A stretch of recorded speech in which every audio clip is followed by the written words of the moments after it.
NCL টি-20 প্রথম আসরে champion Rangpur বিভাগ মঙ্গলবার সিলেটে ঢাকা মহানগরের বিপক্ষে ফাইনালে 5 উইকেটে জিতেছে তারা। টস হেরে প্রথমে ব্যাট করতে নেমে 62 রানে অল আউট হয়ে যায় ঢাকা মেট্রো।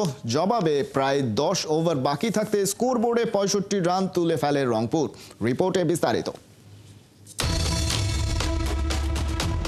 এনসিএল টি-20 ফাইনাল জমজমাট হবে। প্রত্যাশার সেই আগুনে কিভাবে জল ঢালতে হয় সেটাই যেন হাতে কলমে শেখাতে চাইল ঢাকা মেট্রো। তা না হলে কি আর ওরা রংপুরের বিপক্ষে মোটে 16 রানে 5 উইকেট হারায় আর মাত্র 62তেই অল আউট হয়ে যায়। এমনকি টুর্নামেন্টের লিডার বোর্ডের টপ রান গেটার নাইম শেখও ফিরে গেলেন 0 রানে। আর লেজের ব্যাটার আবু হায়দার রনি রান আউটে কাটা পড়ার আগে করলেন সেকেন্ড হাইয়েস্ট 13 রান। এ কেমন কথা?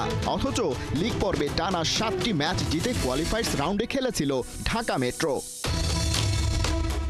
সিলেটে পৌষের দুপুরে ফাইনালের ডিউ ফ্যাক্টর আর উইকেটের চালচিত্র হয়তো আগেই বুঝতে পেরেছিল রংপুর। টস জিতে তাই ঢাকা মেট্রোকে পাঠালো ব্যাটিংয়ে। শামসুর রহমান শুভ করলেন সর্বোচ্চ 14, রনির সাথে কেবল তিনি টাচ করতে পেরেছেন 2 অঙ্কের ফিগার।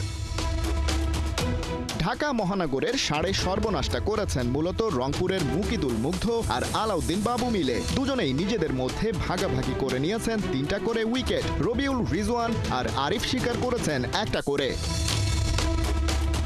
মাত্র 63 রানের সহজ টার্গেট চেস করতে নেমে রংপুর কোথায় হেসে খেলে জিতে করবে ট্রফি সেলিব্রেশন, কিন্তু তার হলো কই। ওপেনিং জোটে 14 রান তুলে ভালো শুরুর আভাসই দিচ্ছিলেন রিজওয়ান আর আব্দুল্লাহ আল মামুন, কিন্তু এরপরেই যেন সব ধসে পড়তে থাকে তাসের ঘরের মতো। দলীয় 18 রানেই এক হালি উইকেট নেই রংপুরের। ক্যাপ্টেন আকবর আলীর গোল্ডেন ডাক এনসিএল এর গ্র্যান্ড ফাইনালকে করে দিল যেন আরও পানসে। 11 বলে 14 রান করে অনেকটাই থিতু হয়েছিলেন আরিফুল হক। 127 স্ট্রাইক রেটের ব্যাটারকে ম্যাচের প্রথম ওভারে বল করতে এসেই ফেরান under nineteen world cup winner spinner Rakibul Hasan.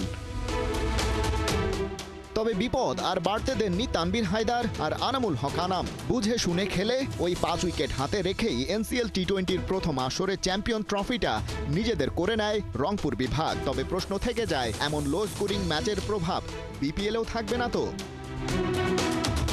Khalid Jamil, 71।